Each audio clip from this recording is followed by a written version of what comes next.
Hello, എല്ലാവരും സുഖമായിട്ടിരിക്കുന്നത്? എന്തൊക്കെയുണ്ട് വിശേഷം? സാരിയൊക്കെ എടുത്ത് നമ്മൾ അമ്പലത്തിൽ പോകാൻ വേണ്ടിയിട്ട് പോവുകയാണ്. 1 മണിക്കൂർ എടുത്ത് കേട്ടോ ഈ സാരി ചുറ്റിയെടുക്കാൻ. എനിക്ക് അത്ര നന്നായിട്ട് അറിയത്തില്ല. അങ്ങനെ നമ്മൾ അമ്പലത്തിൽ എത്തി. എല്ലാവർക്കും മനസ്സിലായിട്ടുണ്ടായിരിക്കും നമ്മൾ ഗണപതി അമ്പലത്തിലാണ് വന്നത്. അവിടെ ഉത്സവം നടക്കുകയാണ് അപ്പോൾ നമ്മൾ അമ്പലത്തിൽ വന്നതാണ്. സൈഡിൽ ചുറ്റും ഇപ്പം നമുക്ക് ഇങ്ങനെ കാണുമ്പം നമുക്ക് വലിയ തിരക്കുണ്ടെന്ന് തോന്നത്തില്ല. പക്ഷേ നമുക്ക് കാർ പാർക്കിംഗ് ഒക്കെ ബുദ്ധിമുട്ടാണ്. ബസ്സിൽ വരുമ്പം ഈ ഒരു സമയത്ത് വന്ന് വലിയ തിരക്കില്ല. അങ്ങനെ കാർ പാർക്കിംഗ് ഇല്ല. അങ്ങനെ നമ്മൾ ഇതിൻ്റെ തൊട്ടടുത്ത് തന്നെ പടിഞ്ഞാറ്റുംകര അമ്പലമുണ്ട്. അവിടെ വണ്ടി ഇട്ടിട്ട് നമ്മൾ തിരിച്ച് നടന്നു വരികയാണ് ചെയ്തത്. അത്യാവശ്യം നല്ല തിരക്കുണ്ട്, കാണുമ്പോൾ മനസ്സിലാവും.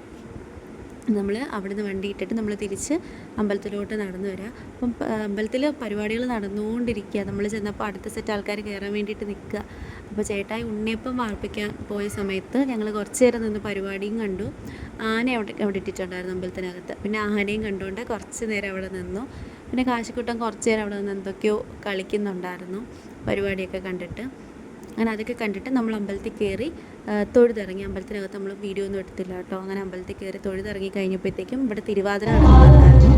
അങ്ങനെ ഞങ്ങൾ കുറച്ച് നേരം തിരുവാതിരയൊക്കെ കണ്ടിരുന്നിട്ട് നേരെ ഉണ്ണിയപ്പമൊക്കെ വാങ്ങി നമ്മൾ തിരിച്ചു പോവുകയാണ്. അപ്പം കാശിക്കുട്ടിന് കളിപ്പാട്ടം വാങ്ങിക്കാൻ വേണ്ടി നോക്കുക അവർ രണ്ടുപേരും. ഞാൻ ആ സമയത്ത് നമ്മുടെ ചുമ്മാ വാങ്ങിക്കാനല്ലെങ്കിലും കമ്മലും വളയുടെയൊക്കെ സെറ്റിൽ വന്നിട്ട് ചുമ്മാ ഓരോന്നൊക്കെ എടുത്ത് നോക്കുകയാണ്. ഒരു രസം. അങ്ങനെ അതൊക്കെ വാങ്ങിച്ച് കാശിക്കുട്ടിന് കളിപ്പാട്ടവും വാങ്ങിച്ചിട്ട് ഞങ്ങൾ നേരെ പടിഞ്ഞാറ്റുംകര അമ്പലത്തിൽ പോയി. അവിടെയും തൊഴുതാണ്. നല്ല തിരക്കാട്ടോ വഴിയിൽ.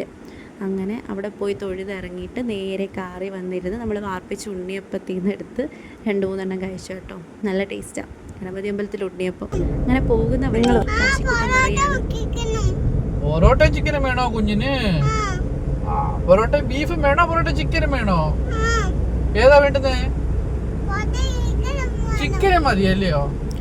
അങ്ങനെ കടയിൽ കയറി നമ്മൾ കാശിക്കുട്ടൻ്റെ ആഗ്രഹം സാധിക്കാൻ വേണ്ടിയിട്ട് പോവുക. പൊറോട്ടയും ചിക്കനും വാങ്ങിക്കാൻ വേണ്ടി പോയി. പക്ഷെ ചിക്കൻ കിട്ടിയിട്ടുണ്ടായിരുന്നില്ല.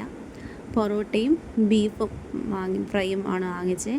ചിക്കൻ അവിടെ തീർന്നു പോയിട്ടുണ്ടായിരുന്നു. അങ്ങനെ അതൊക്കെ വാങ്ങിച്ച് വീട്ടിൽ വന്ന് പൊറോട്ടയും കറിയൊക്കെ കൂട്ടി കഴിച്ചു.